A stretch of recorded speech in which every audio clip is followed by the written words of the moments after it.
kinalap kan pinagsarong puwersa kan News Center asin Mega Force Patrol. DCGB Bareta alas 12. DCGB Bareta alas 12. Mga pinakahuring pangyayari sa Kabikolan, sa nasyon, asin ibang parte kan kinaban. Ibabareta na ngunyan. DCGB Bareta alas 12. Ngunyan ang sa indong tagapagbareta. Marahay na do mga tugang, Martes po ngunyan, petsa 20 sa bulan kan Agosto 2024. Ini ang Bareta alas 12 at kami ang sedong magiging tagapagbareta. Ako po si Jasmine Baloloy. Ako man po si Mardela Daingiba. And outside lang sa itong darakulang mga bareta sa lado lokal. Sobra sa 24,000 na mga albayano nakapag-rehistro na sa nagpapadagos na voters registration kang Comelec Albay. Pagpaparehistro sagod na sana sa September 30, 2024. Office of the Civil Defense Bicol ipiglatag ang mga akomplisymento sa ginibong kapihan sa bagong Pilipinas. Kahandaan kan mga Bicolano sa mga kalamidad, mantinidong prioridad kan ahensya. Alkalde Kaloy Baldo kang Kamalig, sinuga ang mga opisyalis kang barangay na maglinig sa para dahil na madugang ang pangkaso ng dengue. Mga pulis sa Bicol Region na may tato dapat na magsunod sa direktiba kan halangkaw na komandansya na halion ang mga tato sigon kay PRO5 spokesperson Police Lieutenant Colonel Malu Kalubakib. Sa nasyonal, DOJ iimbestigaran ang paghali ni Alice Go sa Pilipinas. US kinundinar ang bagong harassment kan China sa West Philippine Sea. Pilipinas day matatanyog sa pambubuli kan China sigon kay House Speaker Martin Romualdez. Dating DepEd spokesperson tinawanin pwesto ni VP Sara Duterte sa Office of the Vice President. Sa ibang nasyon, Israel inapod na terror attack ang nangyaring suicide bombing sa Tel Aviv. Baretang Sports, Carlos Yulo tinawanin 3 million pesos kan Senado. Petesyo asin Villegas nakaresibi manintig 1 million pesos na tseke. Yan ang headlines kung sa detalles po kang Bareta enot sa lado lokal. Ang baretang ini hatod sa Indokan. Newsep Z Plus, now with zinc, mas bilis galing sa sintomas ng sipon. Nasa 24,313 na individual ang bagong nakapagristo sa probinsya kan Albay na asin makakapagpartisipar sa eleksyon sa Mayo 2025. Ini ang datos na ipigilas kan Commission on Elections Albay kung saan ang nasabing mga nagparehistro poon Pebrero sagkod Hulyo 2024 asin piglalauman na madudugangan pa sagod sa ultimong aldaw kang pagparehistro sa September 30, 2024 sa kabilugan. Sobra 915,000 na mga albayanos ang presenteng registered voters sa syudad kung saan sobra 354,000 kini ang maboto para sa sangguniang kabataan. Nangapudan man ang Comelec Albay sa iba pang mga day pa nakapagparehistro na aprobitsaran ang natatadang aldaw kan pagpaparehistro para makapag-exercise kan sendang diretso na makaboto sa masunod na eleksyon. Ang baretang ini hatod sa Indokan. Liver Aid Silimarine Capsule. Liver Aid, it's liver or lover, boys. Siniguro ni Office of the Civil Defense Bicol Regional Director Claudio Yucot na padagos ang sa indang implementasyon kan mga programa sa rehiyon para masiguro ang kahandaan kan mga Bicolano sa anuman na klase nin kalamidad. Sa ginibong kapihan sa bagong Pilipinas, ipighiras ni Yucot ang sa indang mga aktibidad asin akumplishimento kaibahan na ang koordinasyon sa mga lokal na gobyerno, national government agencies asin iba pa para makabilog nin contingency plan na iimplementar kada bes na may kalamidad o emerhensya sa saindang lugar. Maigot man ang pagsunod kan incident command system para man masiguro ang kaligtasan kan mga responders asin epektibong paggamit kan saindang mga resources. Sinugo na ni Alkalde Kaloy Baldo kang Kamalig ang mga opisyalis kang barangay na ugalion ang paglinig para halion ang mga lugar na pwedeng istarahan kan mga namok na may darang dengue. Anorden kan alkalde ginibo matapos ang nagkapirang barangay sa Banwaan ang nakapag-rehistro ng kaso ng dengue. Sigung kay Baldo, may eksistidong orden ang Department of the Interior and Local Government to DILG na maglinig Sursimana bilang parte kang barangay Kalinisan Day asin ang sa indang tupad beneficiaries para malinig ang sa indang kapalibutan para mapugulan na madugangan pa ang kaso kan dengue asin malikaya na may magadan. Sinabi kan alkalde na enot naman na ipinaapod niya ang opisinang concerned sa sitwasyon asin sinugo na magkondukta nin fogging sa mga barangay na may narirehistrong dengue case maging sa iba pang parte kan munisipyo. Ang baretang ini hatod sa Indukan. Ginebra, San Miguel, lamang ang may tapang sa One Ginebra Nation.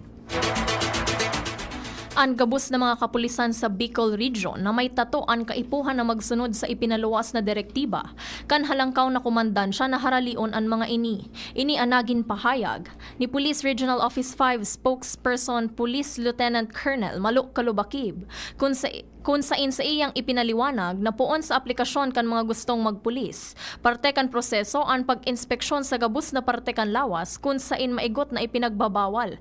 Asin daipig aako kan pagkapulis ang mga aplikanteng may tato.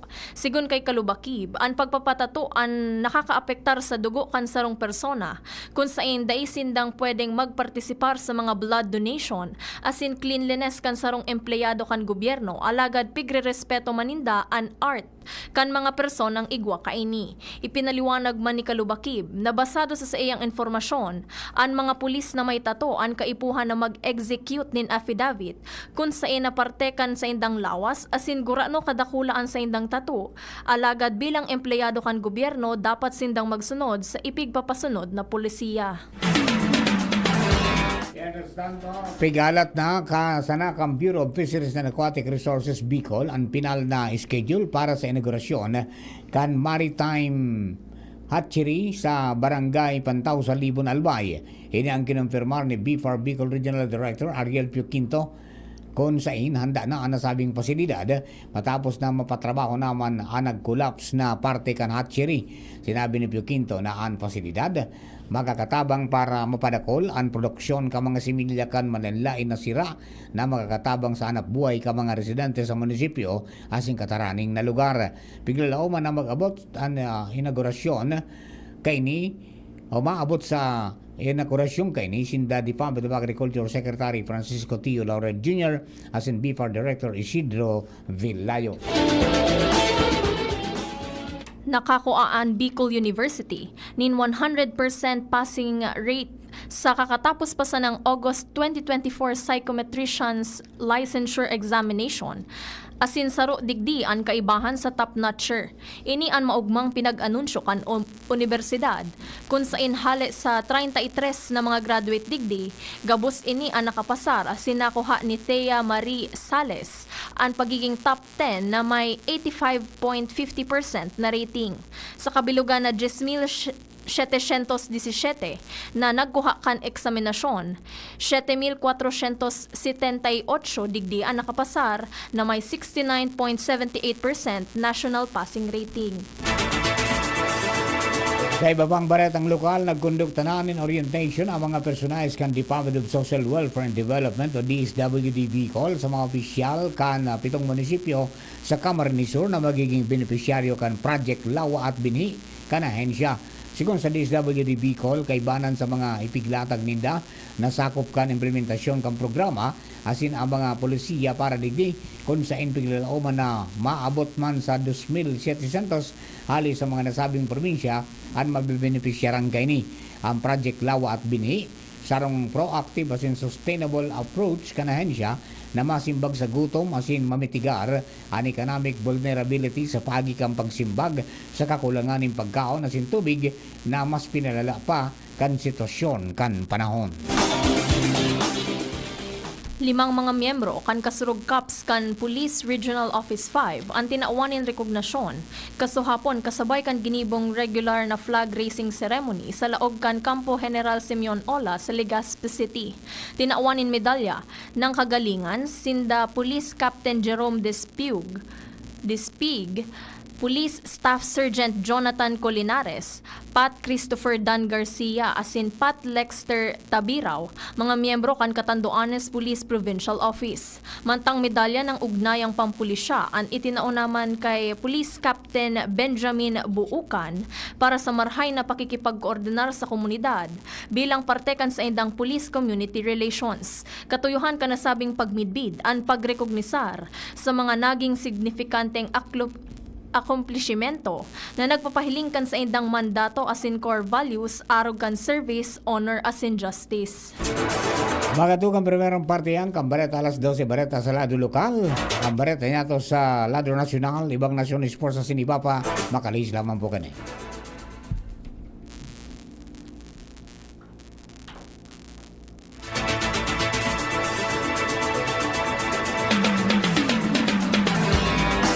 Kami pagtutropa, laging ganado. Sa trabaho, Ganado! Sa pamilya, Ganado! At syempre, kapag good times, Ganado! Ang mga selebrasyon kasama ang tropa, walang katulad basta may moderation, healthy lifestyle, at Liverade. Ang Liverade ay may silimarin na maaring makatulong sa kalusugan ng atay. Araw-araw kaming umiinom ng Liverade dahil kami ay Ganado sa kalusugan! Liverade, It's Liver Lover, boys! Mahalagang paalala, ang Liverade ay hindi gamot at hindi dapat gamiting paggamot sa anumang uri ng sakit. Tulong proteksyon at pampalakas sa kalusugan ng atay. Liverade Silimarin Capsule. Mabibili sa mga leading drugstores nationwide. May iba't ibang karamdaman ka ba gaya ng high blood pressure, diabetes, sakit sa puso, sa kidney, sa atay, may myoma na stroke, may gallstones, cancer at marami pang iba? Ang Amazing 4 ng Miracle Health Corporation ang subukan mo. Makakatulong dahil mula ito sa epektibong Amazing Trio at mas lalo pang pinalakas dahil sa Mega 1 na mayroong 21 sangkap. Subok ng nagpapalakas ng immune system at marami na ang mga natulungan na mayroong iba't ibang karamdaman. Huwag nang patagalin pa.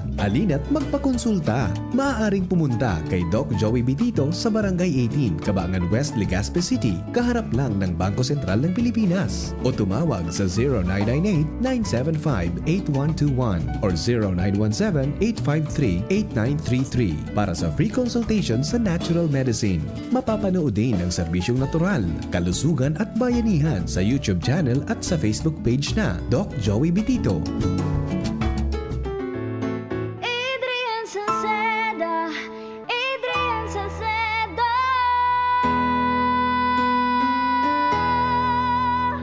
Padagos ang pagtabang niya sa sato padabata. Yan ang satong alkalde sa banwaan ni Pulanggi. Taon-taon kada ko lang mga naginibuhan niya. Idolo padabata si Adrian Salceda. Tunay na aki kan tercer distrito. Nonoy Kap Adrian sa tuyang idolo. Adrian Salceda, padaba siya kan masa. Alcalde kan Pulangi, mayor Nonoy Kap Ikana. Adrian Salceda, pag-asenso na matita. Banuan kan Pulangi, kay mayor Nonoy Kap. Kitang mga Bicolano, uragon, sabay-sabay manan mga kadipeselan, kakayanon taan. Kaya pag sabay-sabayan helang o kamatean, arog kang bagat na may kulog kipayo, bagat na may kulog kihawak o may kalintura, discarding uragon ang kaipuhan. Discarding Rexidol Forte, mas makaskas na banat sa apat. Faster versus paracetamol in as fast as 30 minutes. Unilab yan. Paracetamol caffeine is the generic name of Flexidol Forte. If symptoms persist, consult your doctor. Spirits with Batang San Miguel. Ilabas! Magkwentuhan tayo.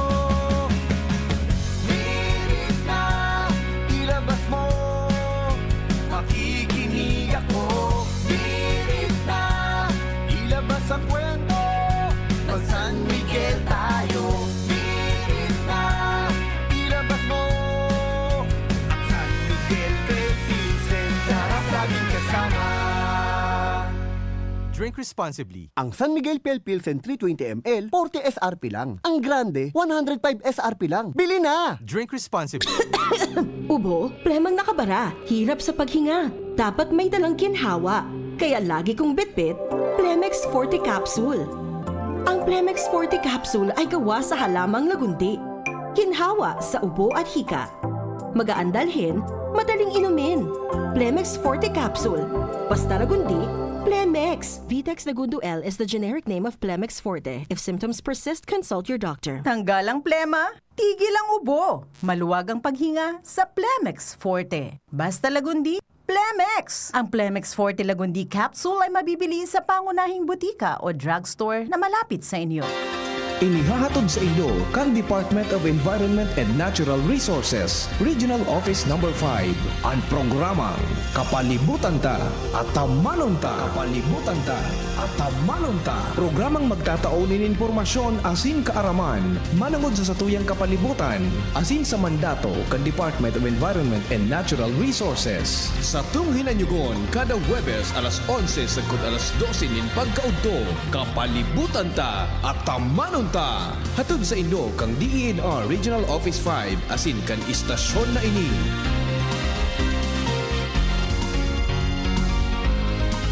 Ang Albay Electric Cooperative Incorporated or ALECO nagaako na din mga aplikasyon para sa Lifeline Subsidy. Ang mga kwalipikado digdi iyo ang mga Pantawid Pamilyang Pilipino Program or 4Ps beneficiaries asin itong mga marginalized consumers. Para sa mga miyembros kan 4Ps, kaipuhan sa aplikasyonan sa inong 4Ps ID asin latest bill. Para sa non-4Ps o itong mga marginalized consumers, ang mga requirements iyo ang mga minasunod. Certification halay sa Social Welfare and Development Office sa indong syudad o munisipyo na nagpapatunay na ang aplikante sa low-income earner base sa latest poverty threshold na ipigmok na kan Philippine Statistics Authority government-issued ID as in latest bill. Pagirumdom na ang diskwentong ini, otomatikong ia-apply sa monthly consumption kan mga kwalipikadong aplikante na day mahalangkaw sa 25 kilowatt hours. Ipasa ang mga nasabing requirements kasabay ang accomplished application form sa ALECO Service and Collection Office sa indong lugar. Kung kwalipikado ka, dai na magduwa-duwa. I-avail na ang subsidiyang ini ka-ALECO.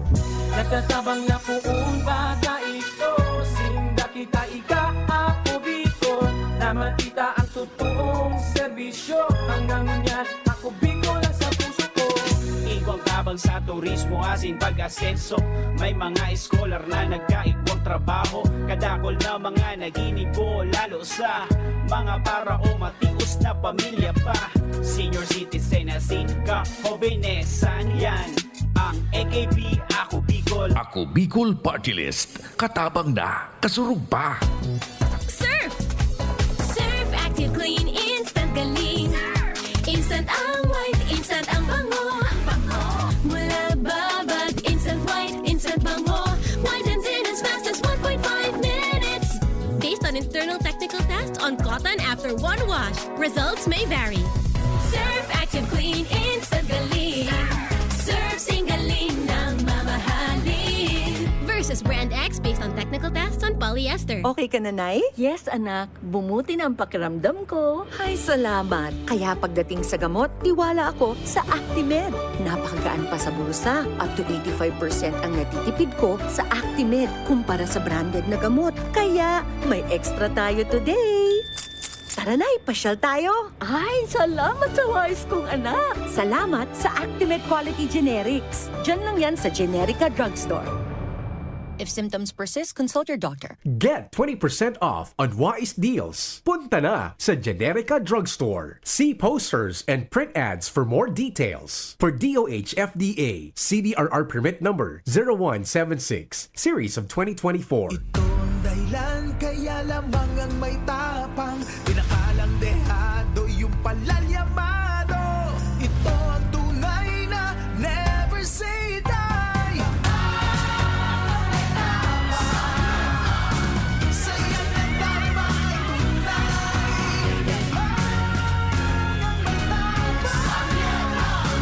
Itaas ang tagay, kabarangay. Drink responsibly. Ginebra San Miguel, lamang ang may tapang sa One Ginebra Nation.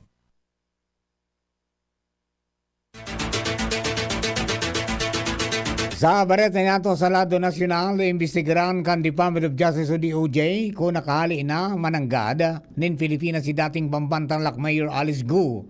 Sikong kay DOJ spokesman Miko Clabano na dahil pa nagkakaresibian sin ang departamento kan report kan sa iyang paggali sa Bureau of Immigration o BI. Sikong kay Clabano sa saindang pagkaisi na sa Pilipinas pa magiraray si Gu kuning kaso talagang nakahali mananggad sa nasyon ang natanggal na alkalde kan Bamban kay puwan ni ginararong na investigasyon tanganing mapanimbag ang mga responsable. Tinawan niya ni doon na bako ining sadit na bagay. Dagdag pa ni Clavano na nagsumitir si Gu nin motion na may counter affidavit sa Department of Justice kang Biyernes na nanotaryuhan kan Agosto 14 sa San Jose del Monte City sa Bulacan. Sigun pa sa tagapagtaram kan DOJ na nailing pa si Gu pagkatapos kan Hulyo 18. Sa sarong tweet, sinabi ba ang katagapagtaram kan Presidential Anti-Organized Crime Commission na si Dr. Winston Casio na ang PAOK nagko-coordinar na sa mga local partners as in foreign counterparts para i-verify ang paghali ni Gu.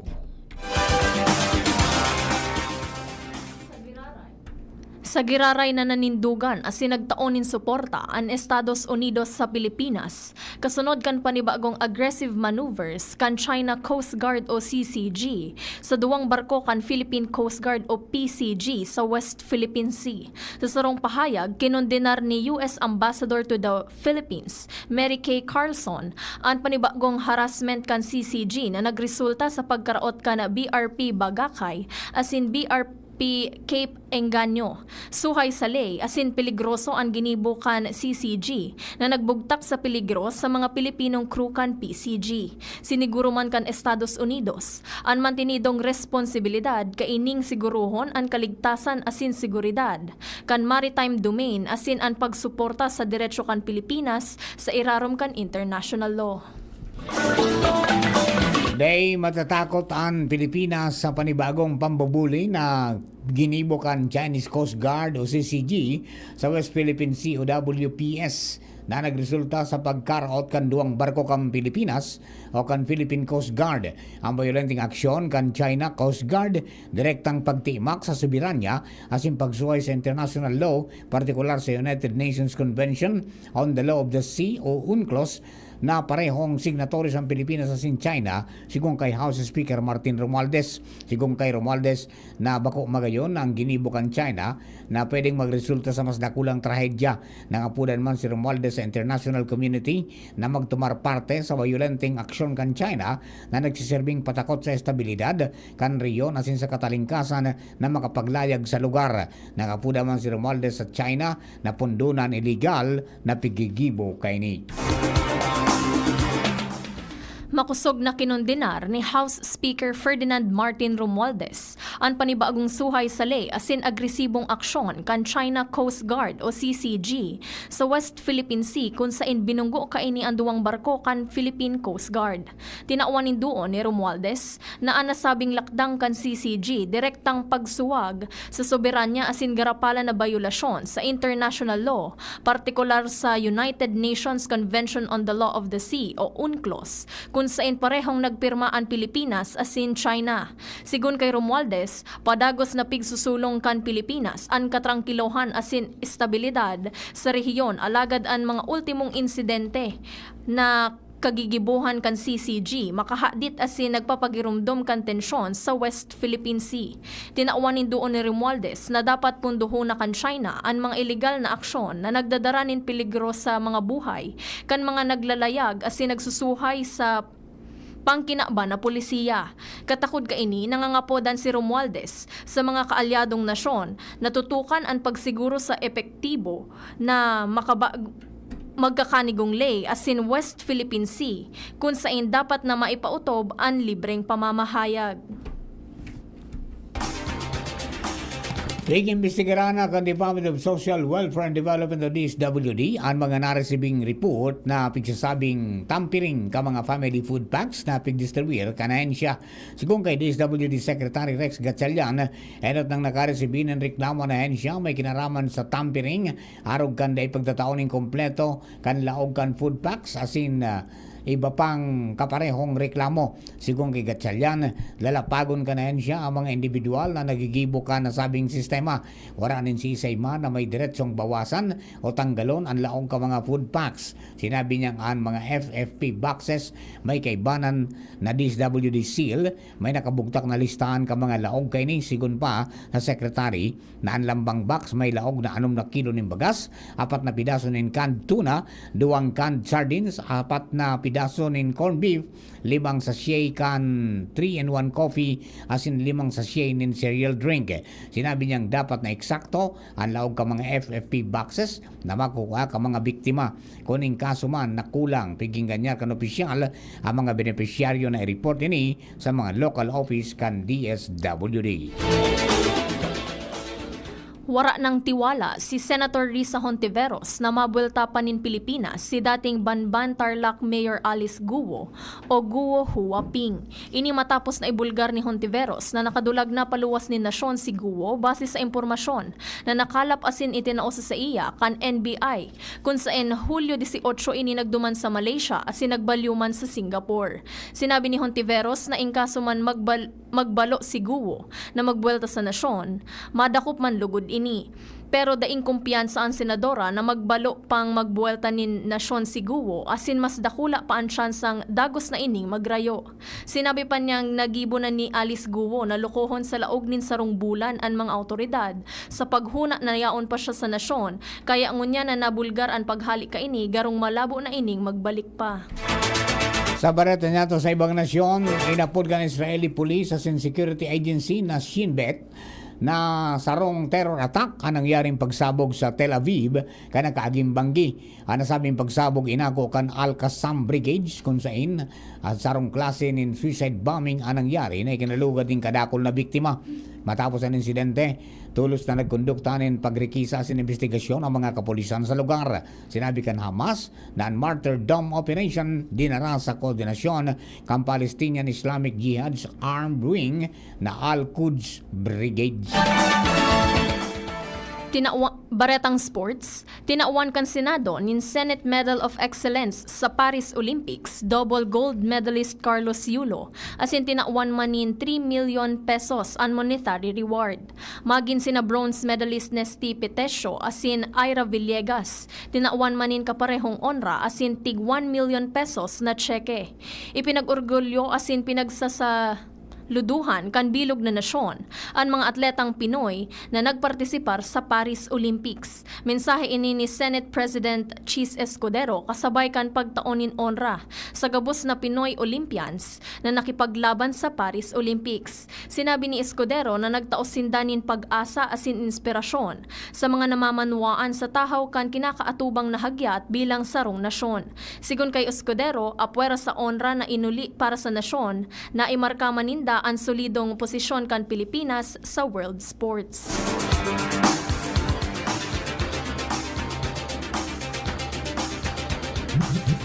Breakthrough! Sa tuyang bareta sa siyensya at teknolohiya, Kazu D1 anapod sa sarong imbensyon na magkakatabang sa mga personang mahilig mag-travel as in outdoor activities dahil anta dahil na sindang problema sa pagplan sa kansendang bado as in pag-charge kansendang mga gadgets. Ang Kazu D1 sarong mini wireless na plansa as in portable charger may kapasidad na makapagtaon in 120 degrees sagkod 170 degrees Celsius na temperatura para makapagplansa nin to bado sa laog nin 30 segundos na. Ang Kazu D1 igwanin 3-leaf blade arog kan razors na may sukol na 0.15 mm na kayang maghali ni mga himulmul sa anuman na klase nin bado. Ang Kazu D1 pwedeng isuksok sa mga backpacks, maleta asin iba pa dahil sa saday sana ang sukol kay ni asin ang Kazu D1 pwedeng mabakal sa kantidad na 69 sagkod sa $345. Historia na iiba. Sarong attorney sa New York ang nakapagrehistro nin bagong world record dahil sa kusog kaini na mag-chest to ground push-ups sa laog nin sarong oras. Ang 31 anyos na si Alex Capogna, ang pinakabagong record holder kan titulong most chest to ground push-ups in 1 hour. Ini matapos na makakapag-push-ups si Capogna nin 1,246 na beses. Sigun kay Capogna, 2 taon siyang nag-training para maabot ang record niyang 1,246 na push-ups. Sinabi ni Capogna wara siyang balak butasan ang world record na ini asin kaya niyang malampasan in kasong may makataog sa iya sa record. Flashback! Agosto 20, kan taon 1899 o 18 kampirmahan ang sarong kasunduan sa Hulu sa pagultanan ni the United States General John C. Bates asin Sultan Kansulu na si Haji Mohammed Jamahlul Kiram II. Ini napod na Bates Treaty kung saan naresto o kaya irerespeto ka mga Amerikano ang moral autonomy asin da ipagpabakal ang anuman na parte kan sulu sa sisayman asin katuyang kaning ibusol ang pagkakaigwa ng diretso kan kada individual para malikayan ang da ipagkasinabutan asin iriwal. Sa sitwasyong kang bulkan mayon, wala na strong volcanic earthquake ang bulkan mayon sa nakalista 24 oras. Ilan datos na pigiras kan Philippine Institute of Volcanology and Seismology kung saan may nailing na maluyang manago crater glow sa ngimot kang bulkan. Uminabot man sa 532 na tonelada ang pigbugang sulfur dioxide asin nasa 100 metro ang langkaw kan aso. Mantenido man na nasa alert level 1 ang bulkan ngunyan Aldao Agosto 20, 2024. Alagad pigbabawal pa magiraray ang paglaog sa mga lugar na sakop kan 6 km permanent danger zone asin ang pagpalayog nga naman na klase ng aircraft harani sang ngimot kini. Mga tugang, yan na po ang kabilugan. Kan alas 12 mga bareta at tinipon na si Kinalap sa DCGB News Base sa nakalist na 6 oras. Pangarang ka nagsurat kang bareta, Angel Mustaza. Nakatuwang taman sa lado technical si Chief Ramir Tanay. Yan sa DCGB Social Media Department kay bananta si Jerome Nico Martinez. Hello kay Sir Francis.